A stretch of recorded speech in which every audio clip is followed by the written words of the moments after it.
Hello guys, what's up? So I'm back again for another tutorial video. So in this tutorial video, I will show you how you can open a message without being seen in Messenger. So if you are interested, then keep on watching. But before all that, if you are new to my channel, consider to like and subscribe for more videos like this, and also, you can comment down below if you have something that you want me to make a tutorial about. So without further ado, let's start the tutorial. So to start the tutorial, first let me open my Messenger app. Now that I've opened my Messenger, I will now send a message to my other account, and later I will gonna show you how I can open this message without being seen.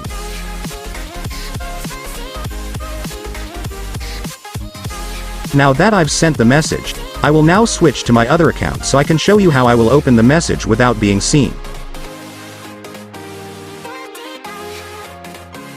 So now we've successfully switched our account, guys, and as you can see, this is the message that I've sent earlier. Now I'm gonna show you how I can open this message without being seen. So to do that, first go and long press the message that you want to open.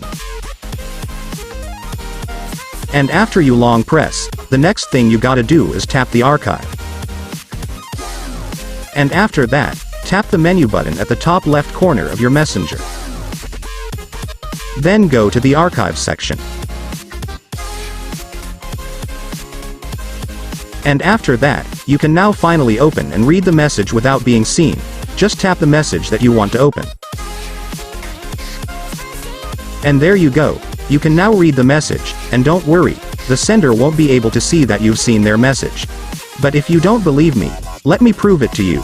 I will switch back to this account and see if it got notified that the message has been seen.